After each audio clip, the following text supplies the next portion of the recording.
শেষ পাতে কি মিষ্টি না হলে চলে? একেবারেই নয়। শুধু খাবারের শেষ পাতে কেন বলি, যে কোনো ঘরোয়া অনুষ্ঠান, পুজো পার্বণ, অতিথি আপ্যায়ন সব কিছুতেই কিন্তু মিষ্টি আমাদের চাই। কারণ বাঙালি আর মিষ্টি তো একে অপরের পরিপূরক। তাই তো আজকের রান্নাঘরে আমাদের অতিথি নিয়ে এসছে আপনাদের জন্য লোভনীয় একটা মিষ্টির রেসিপি। সরাসরি তাকে ডেকে নিচ্ছি। নমস্কার দিদি। নমস্কার। আজকে তুমি দর্শক বন্ধুদের জন্য কি মিষ্টির রেসিপি নিয়ে এসছো যদি একটু বলো। আমি আজকে খুব কম সময়ের মধ্যে ঘরেতে বানাবো, সবাই বানিয়ে নিতে পারে সেরকম টাইপের একটা রেসিপি দেখাবো। পান বরফি। কথা বলতে বলতে তো আমাদের আজকের এক্সপার্টের পরিচয় দিতে ভুলে গেছি। বিনীতা হাজরা গুপ্ত। নমস্কার। কি কি উপকরণ লাগছে যদি একটু বলে দাও। উপকরণ এখানে আমি নিয়েছি দুধ, আর এটা আগের থেকেই মোটামুটি বয়েল করে রাখা আছে। আর তার সঙ্গে নিচ্ছি এখানে ভুট্টার আটা বা কর্ন আটা যেটাকে বলি আমরা, চিনি, কিশমিশ, ঘি আর ছোটো এলাচ। আচ্ছা, তাহলে এবার শুরু করি। হ্যাঁ, ঘি দাও আমার। কতটা দেবো দিদি? 1 চামচ দাও। আচ্ছা, আর একটু দিব। এবার আমাকে ছোটো এলাচটা ফাটিয়ে দেবে একটু।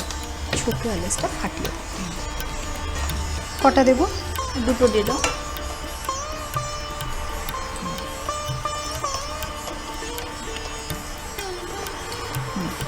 যে আটাটা আছে, ভুট্টার যে আটাটা আমরা নিয়েছি ওটা দিয়ে দেবো। আচ্ছা, কতটা পরিমাণ? ওটা পুরোটাই দিয়ে দেবো। পুরোটা একবারে দিয়ে দেবো? একবারে দিয়ে দেবো।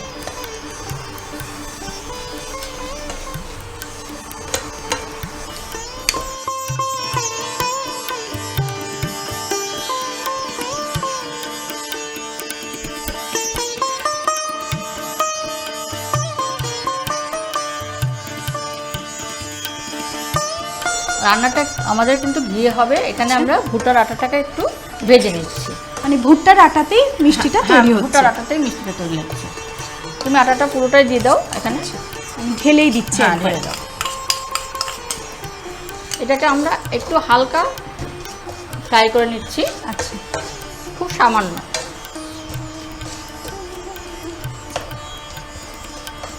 বরফিটা কিন্তু পুরো ঘি আর ভুট্টার আটাতে তৈরি, মানে পুরোটাই কিন্তু স্বাস্থ্যকর। আর ভুট্টার আটাতে কিন্তু প্রচুর ফাইবার আছে। স্বাস্থ্যকর তো বোঝাই যাচ্ছে, তার মানে বাচ্চা থেকে বয়স্ক সবাই খেতে পারবেন।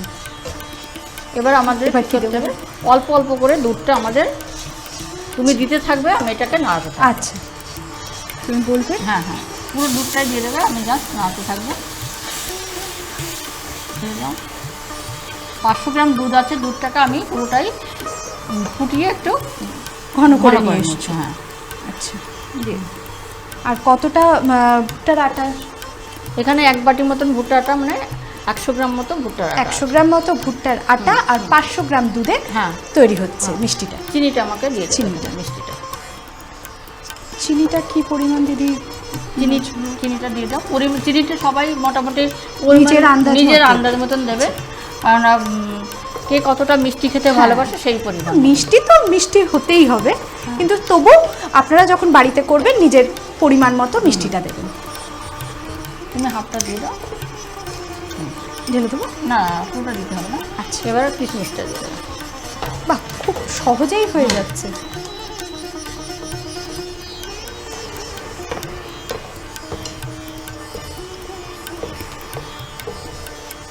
পুরোটা দেবো? না, পুরোটা থাক, কিছুটা থাক, উপর থেকে আমরা সাজানোর জন্য লাগবে। ঠিক আছে। এবার যে বাকি ঘিটা আছে আমাদের, হ্যাঁ, ওটা দিয়ে দেবে। আচ্ছা, তাহলে কি হবে, এই যে আমরা যে বাইন্ড করছি, এটা মেশাচ্ছি, তাহলে আমাদের এই কড়াইতে লেগেও যাবে না এবং ইজিলি ওঠানো যাবে। আচ্ছা, আমি এটা একটু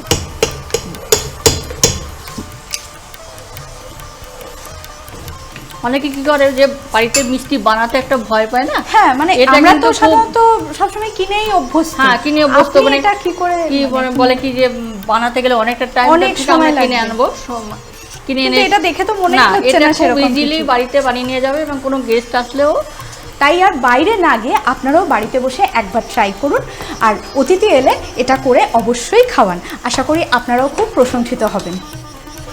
দেখো আমাদের মোটামুটি হয়ে গেছে, আর একটু জাস্ট কড়া থেকে উঠে হ্যাঁ, এলেই কড়া থেকে উঠে এলেই হয়ে যাবে।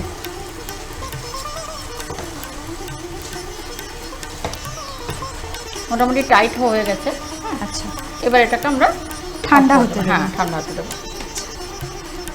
রেসিপিটা কিন্তু প্রায় হয়ে এলো, এবার শুধু ঠান্ডা হওয়ার পালা।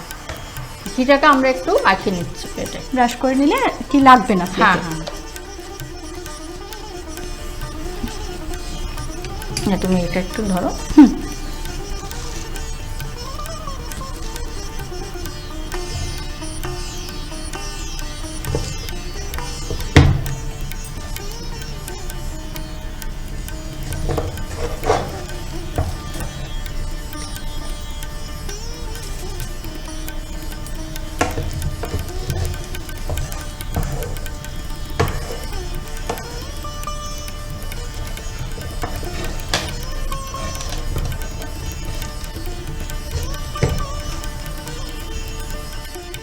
একটা চামচ দেবে, এটাকে আমরা এখন একটু সেট করে নেব। আচ্ছা,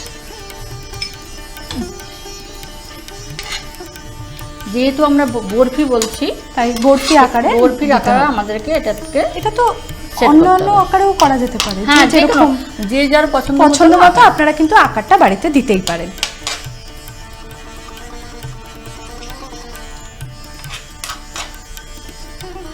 সুন্দর ঘিয়ের একটা গন্ধ ছাড়ছে।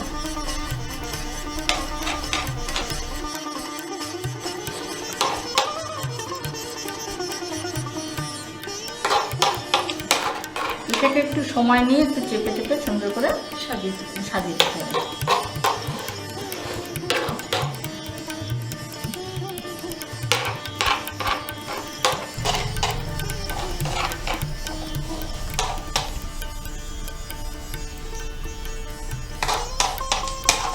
এটাকে একটু সময় নিয়ে একটু চেপে চেপে সুন্দর করে সাজিয়ে দিতে হবে। সাজিয়ে দিতে হবে।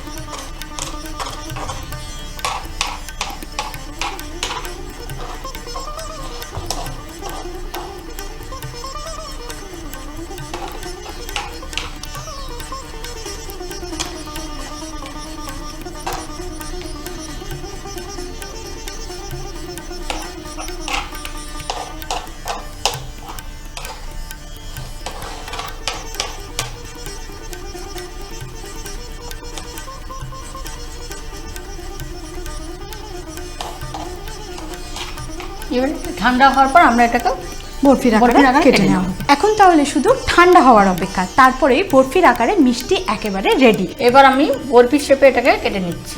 আচ্ছা,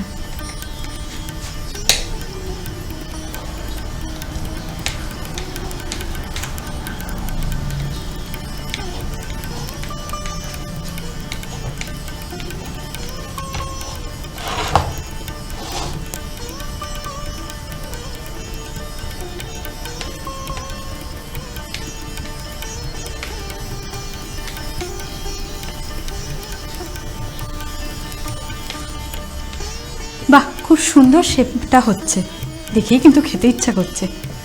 মিষ্টি একে হ্যাঁ। মিষ্টি বলে কথা।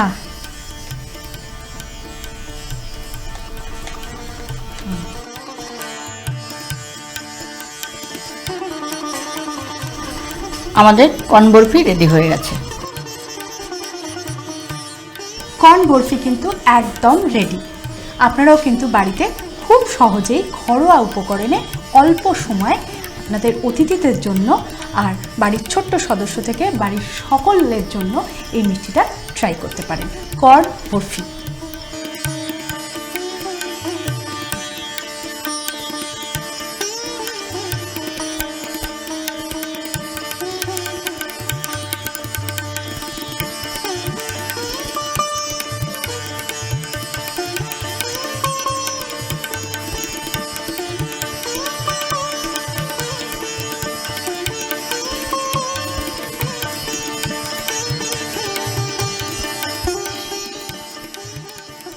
তো আরেকবার যদি রেসিপিটা তুমি সবাইকে বলে দাও। এটা বানানোর জন্য লাগছে দুধ আর ভুট্টার আটা, চিনি, এলাচ, কিশমিশ আর ঘি। প্রথম আমরা কি করছি, ঘিটাকে একটু গরম করে নিয়ে ভুট্টার আটা যেটা বা কর্ন আটা যেটা নিয়েছি সেটাকে একটু হালকা ফ্রাই করে নিচ্ছি। নেওয়ার পরে দুধটা দিয়ে ভালো করে ওটাকে মিশিয়ে নিয়ে চিনি দিচ্ছি।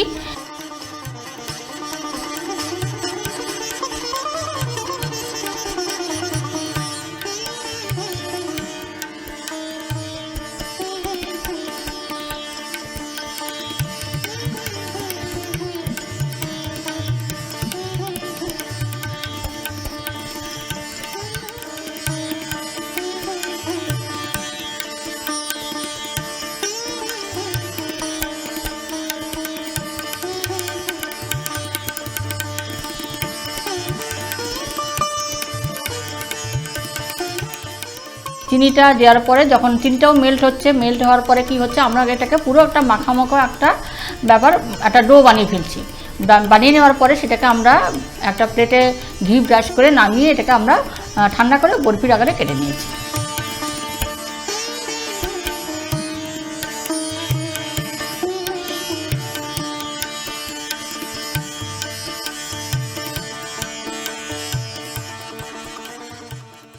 চিকেন, মাটন, ডিম, নানান ধরনের মাছ দিয়ে আমরা শিখেছি নানান ধরনের তন্দুর, নানান ধরনের কাবাব, নানান ধরনের রসানো কষানো দুর্দান্ত সব পদ। কিন্তু এমন বন্ধুরাও তো রয়েছেন আমাদের ফ্যামিলিতে যাদের মেনুতে ননভেজ একেবারে নট অ্যালাউড। তাদের জন্যও কিন্তু রেস্তোরাঁতে তৈরি হয় জিভে জল আনা, নজর কাড়া দুর্দান্ত সব পদ।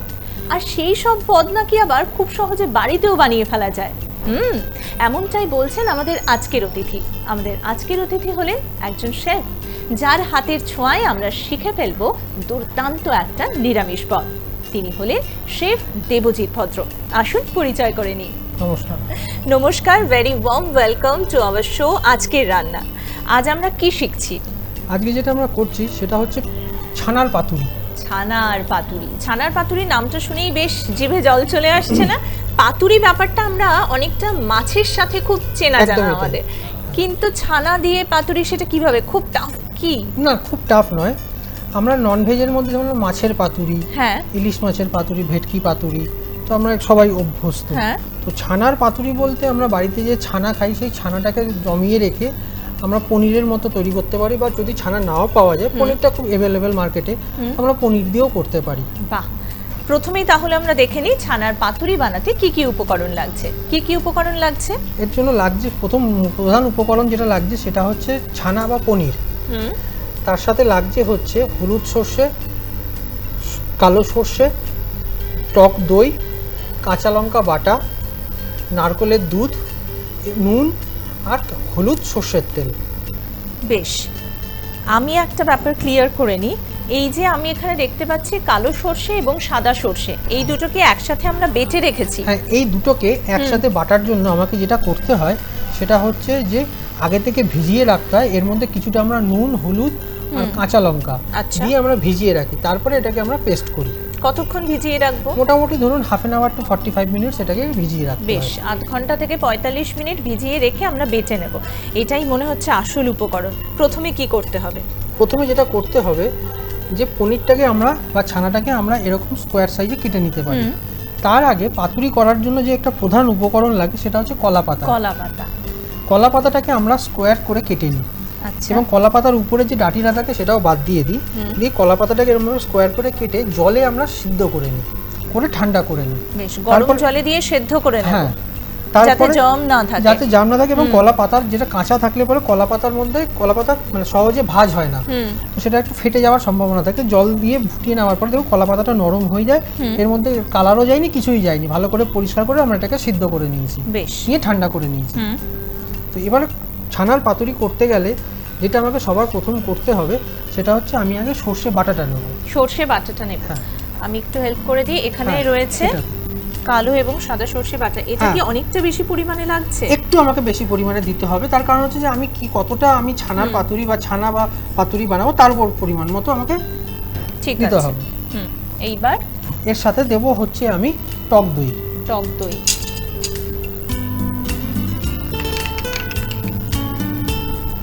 কতটা দেব? টক দই আমি 2 টিস্পুন মতো দেবো। আচ্ছা, এরপরে যেটা দেবো সেটা হচ্ছে আমি নারকেলের দুধ দেবো। নারকেলের দুধ। হ্যাঁ হ্যাঁ 1 স্পুন, দ্যাটস ইট। এরপরে যেটা দিতে হবে সেটা হচ্ছে আমাকে সর্ষের তেল দিতে হবে। সর্ষের তেল।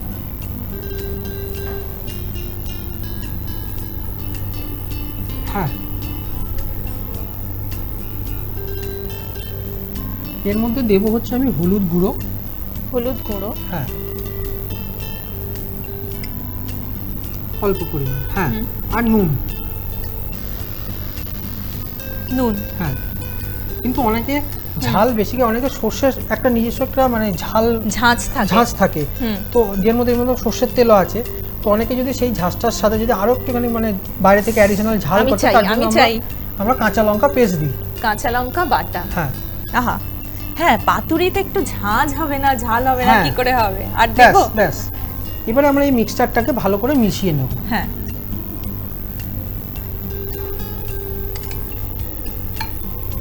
এই প্রপোর্শনটা মেনটেন করাটা খুব ইম্পর্টেন্ট। হ্যাঁ কোথাও যদি সর্ষে বেশি হয়ে যায় তাহলে বা একটা এর সর্ষের মধ্যে তেল বেশি হয়ে হয়ে যায়, যায়, তারপরে দেখবেন একটা সর্ষের একটা কিন্তু মানে ঝাঁঝ, তেতো ভাব, গন্ধ, হ্যাঁ, তেতো, হ্যাঁ। একটু হয়ে যাবে। সেক্ষেত্রে কি করতে হয় আমাদেরকে, সর্ষের পরিমাণটা কিন্তু একটু দেখে দিতে হয়। বেশ। এই দেখুন এর মধ্যে কিন্তু একটা ভালো টেক্সচার বা মিক্সচার কিন্তু তৈরি হয়ে গেছে। একেবারে সর্ষে বাটা একটু লিকুইডিও হয়েছে, সমস্ত কিছু হয়ে গেছে। এরপরে আমরা যেটা করব সেটা একটা আলাদা পাত্রে আমরা এটাকে ঢালবো। এটা তো আমরা পনির দিয়ে শিখছি। হ্যাঁ। এছাড়া নিরামিষ পদের কথা যদি ভাবি তাহলে আর কি কিভাবে কি কি দিয়ে করা যেতে পারে? আচ্ছা আর কিছুর মধ্যে বলুন, ধরুন এটা যদি করতে হয়, হ্যাঁ। আমরা যেমন পনির দিয়ে করছি, নিরামিষের মধ্যে আমরা এর সাথে দিতে পারি হচ্ছে যেমন ধরুন কিছু মানে আমাদের টিপিক্যাল যেরকম রয়েছে যে কচুর শাক। আহা, কচুর শাক ভাপা, হ্যাঁ ভাপা কচুর শাক, কিন্তু সেক্ষেত্রে ভাপা করতে গেলে আপনাকে কলা পাতা দিতে হবে। কচুর শাকটাকে যখন মানে সিদ্ধ করে নেবেন, সিদ্ধ করে কচুর শাকটাকে ভালো করে আমাকে মানে পেস্ট করে নিতে হবে। হ্যাঁ। সেটা কচুর শাক সিদ্ধ হলেই হতে পারে। এবার তার সাথে এটাকে মিশিয়ে পাতুরিতে বা পাতার মধ্যে আমরা দিয়ে এটাকে আমরা স্টিম করতে পারি। বাহ, তারপর স্টিমার থেকে বেরিয়ে গরম গরম ভাতের সাথে মেখে খাওয়া। হ্যাঁ। এবার শিখি এখন কি করতে হবে। এরপরে যেটা করব, হ্যাঁ। আমরা এই যে স্কোয়ার করে কাটা, চৌকো করে কাটা পনিরগুলোর সাথে এটাকে আমরা মেশাবো।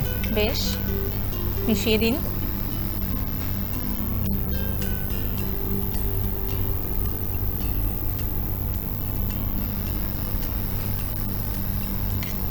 এটা আমরা স্টিমারে করছি। এটা আমরা যদি কেউ মাইক্রোওয়েভ ওভেনে করতে চান, বেক করতে চান, সেক্ষেত্রে করতে পারেন হ্যাঁ, কি? তো না মাইক্রোতে হয় কি, আপনার যদি বাড়িতে কনভেকশন থাকে হ্যাঁ। সেক্ষেত্রেও করা যায়, বাট মাইক্রোতে আমি বলবো না করাটাই ভালো।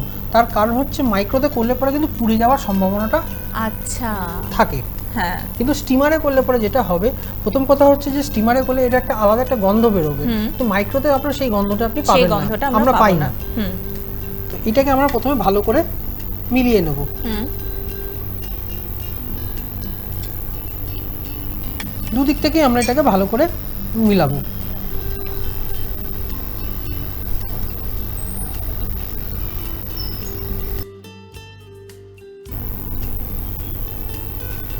দেখুন আমাদের কিন্তু এর সাথে কিন্তু ভালো করে মাখানো হয়ে গেছে। হুম। এরপরে যেটা করব, আমরা কলা পাতা নেব। কলা যে আগে থেকে যে আমরা সিদ্ধ করে রেখেছিলাম সেই কলা পাতাটা আমরা নেব। এই কলা পাতার মধ্যে আমরা একটা একটা করে সাজিয়ে দেবো, কিন্তু আমার যে এক্সট্রা যে মশলা যেটা রয়েছে, হ্যাঁ। সেই মশলাটাও আমরা এর মধ্যে অ্যাড করে দেবো। একদম কলা পাতাটা খুললেই মশলার গন্ধ, একদম আর সর্ষে যখন মশলাটা স্টিম নিয়ে, হবে হ্যাঁ। তার দেখবেন একটা সুন্দর একটা কিন্তু গন্ধ, একটা ঝাঁঝালো গন্ধ, একটা সুন্দর একটা গন্ধ বেরোয়। দিয়ে আমরা কলা পাতাটাকে এরকম ভাবে ফোল্ড করব। আচ্ছা।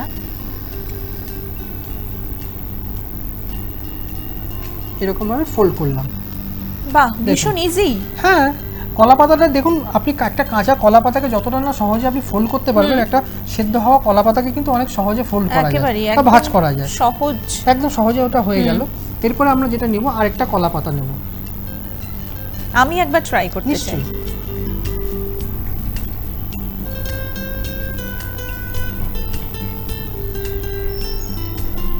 এরপর মশলাটা দেব। একটু মশলাটা আমরা দেব। ঠিক আছে, একদম।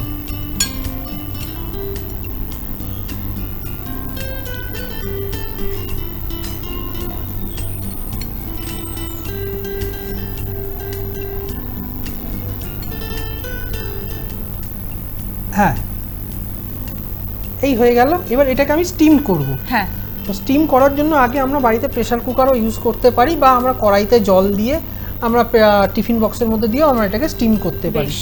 তো আমার কাছে স্টিমার রয়েছে, তো আমি এটাকে স্টিমারের মধ্যে আমি এটাকে দেব।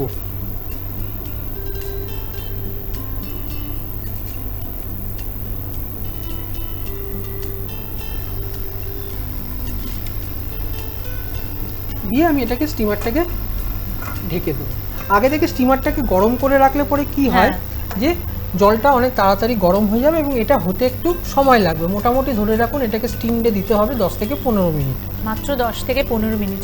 তার একটু বেশি সময় দিলে ভাতটাও হয়ে যাবে। একটু বেশি সময় দিলে আপনি ভাতের সাথেও খেতে পারেন। এটা আমি বলবো যেহেতু এর মধ্যে সর্ষে আছে, হ্যাঁ। সেহেতু সর্ষের সাথে ভাতের একটা খুব ভালো মেলবন্ধন হয়, তো যেটা আমরা ভাত দিয়ে এটাকে আমরা খেতে পারি। কিন্তু ছানার পাতুরি কি রেডি হয়ে গেল? হ্যাঁ। দেখি তাহলে। দেখুন, সেই যে সর্ষের একটা গন্ধ একদমই। যেটা আপনি বলছিলেন সেটা কিন্তু আমি পাচ্ছি। পুরো রান্নাঘর ম ম করছে গন্ধে। এইবার একটা একটা করে বের করি। হ্যাঁ, আর স্পুন।